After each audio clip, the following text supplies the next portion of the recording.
Hi guys, Rick Cain here, head keeper for the St. Augustine Lighthouse Maritime Museum. Good to see you again.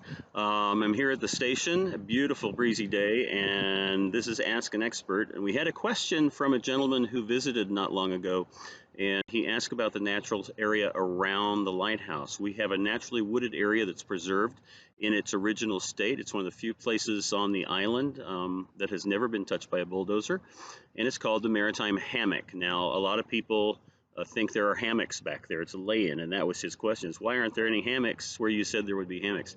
Well, in this case, hammock is not the Arawak Indian word from the Caribbean for the thing you lay in that looks like a fishnet. It is actually stabilized sand dunes. When the ocean receded, they became stabilized, and then vegetation starts growing on them. So one of the things you'll notice in the maritime hammock is all the tree roots are on the very surface, because underneath them is a lot of sand where they can't get nourishment. So our nature trails are covered in trees, and those trees are many varieties, but mostly southern live oak are gorgeous. We have over 100-year-old southern live oak trees here on the island, as well as at the station. We have laurel oak and water oak. We have eastern red cedar, and we have sable palms, also called cabbage palm, and that's the state tree of Florida. So beautiful trees, and those are just a few of the varieties. Wildlife, of course, there are squirrels. There is always squirrels. We had a family of raccoons a couple of years ago. Raccoons are here pretty much every season, and sometimes if you're at the top of the tower, you can look down. If you examine the tops of the trees closely, sometimes you'll find a raccoon nest, because they take all the vines and they twist them up at the tops of the trees, and they sleep there during the daytime. You can also see birds at the alligator farm across the street, tropical birds like roseate spoonbills and ibis and wood storks, but they don't usually come to the maritime hammock unless they're gathering nesting materials in the springtime.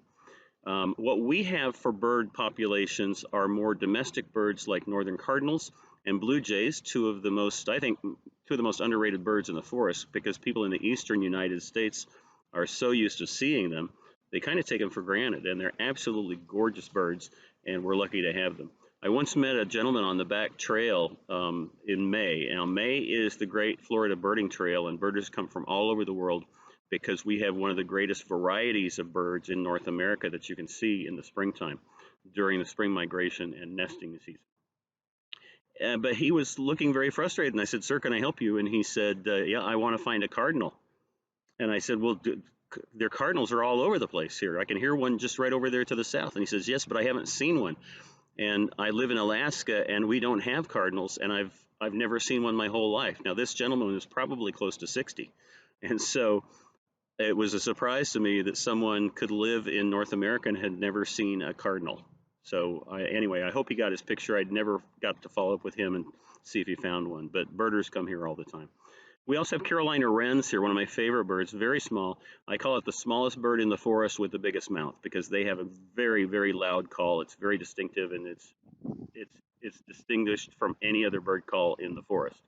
And one of the nice things to do is get to know the calls of each of the birds in your neighborhood, and then you know who's there without actually seeing them.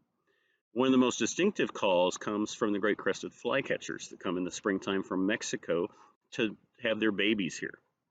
Interestingly, eastern red cedars are protected because there's an endangered species of butterfly called the Sweetener's hairstreak butterfly that lives in those trees only. That's the only place they live and breed, and they're endangered.